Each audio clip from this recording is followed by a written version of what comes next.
Assalamualaikum warahmatullahi wabarakatuh. Halo teman-teman, kami dari kelompok 3 akan sedikit menjelaskan tentang gerakan pembaruan Islam di Indonesia. Langsung aja kita simak ya. Secara garis besar, gerakan pembaruan Islam di Indonesia ada dua, yaitu 1. Gerakan pendidikan dan sosial. Gerakan ini memperkenalkan sistem pendidikan sekolah dengan kurikulum modern untuk mengganti sistem pendidikan Islam tradisional seperti pesantren dan surau. Gerakan ini mendirikan lembaga pendidikan dan mengembangkan organisasi sosial kemasyarakatan, di antaranya Sekolah Thalib. Sekolah Thalib ini berasal dari Surau Jembatan Besi yang didirikan oleh Haji Abdullah Ahmad dan Haji Rasul pada tahun 1906. Sekolah ini mendirikan organisasi yang bernama Organisasi Sumatera Thalib yang berkembang menjadi organisasi politik dengan nama Persatuan Muslimin Indonesia yang disingkat menjadi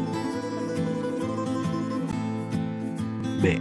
Jamiat Khair didirikan di Jakarta oleh masyarakat Arab Indonesia pada tahun 1905. Ada dua program di dalam gerakan ini, yaitu mendirikan dan membina sekolah dasar, serta menyeleksi dan mengirim para pelajar untuk mengikuti pendidikan di Turki.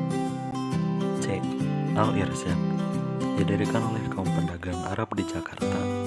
Gerakan ini memusatkan perhatiannya pada bidang pendidikan dengan mendirikan sekolah dan perpustakaan. D.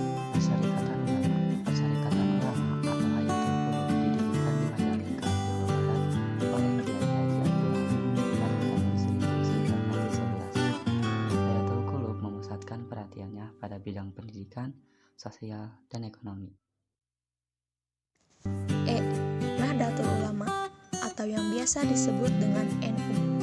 Nahdlatul Ulama ini didirikan pada 16 Rajab 1344 Hijriah atau pada tanggal 13 Januari 1926. Organisasi ini dipimpin oleh Kiai Haji Hashim Asy'ari sebagai Rais Akbar.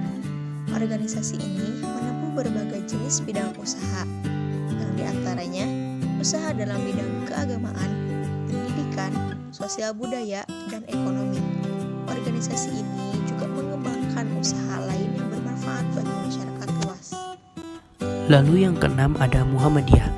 Organisasi ini didirikan di Yogyakarta pada tanggal 18 November 1912 oleh Kiai Haji Ahmad Dahlan. Organisasi ini sangat menekankan keseimbangan antara pendidikan agama dan pendidikan umum, serta pendidikan keterampilan. G. Persatuan Islam Persis didirikan pada permulaan tahun 1920, tepatnya pada tanggal 12 September 1923 di Bandung, oleh seorang alumnus Darul Ulum Mekah bernama Hazamzam. Persis memiliki ciri khas dalam gerak dan langkahnya, yaitu menitik beratkan pada pembentukan paham keagamaan yang dilancarkan melalui pendidikan dan dakwah lainnya. 2. Gerakan politik. Pada awal abad 20, perjuangan dilakukan dengan mendirikan organisasi modern bersifat nasional, baik ormas atau organisasi sosial kemasyarakatan maupun orsospol atau organisasi sosial politik. Partai politik Islam yang tumbuh sebelum zaman kemerdekaan adalah Persaudaraan Muslimin Indonesia atau PERMI, Serikat Islam atau SI, dan Partai Islam Indonesia atau PII. SI didirikan di Solo pada tanggal 11 November 1911 sebagai kelanjutan dari Sarekat Dagang Islam atau SDI yang didirikan oleh Haji Saman Hudi pada tanggal 16 Oktober 1905. Mungkin hanya sekian yang dapat kami sampaikan. Mohon maaf bila ada salah kata. Wassalamualaikum warahmatullahi wabarakatuh.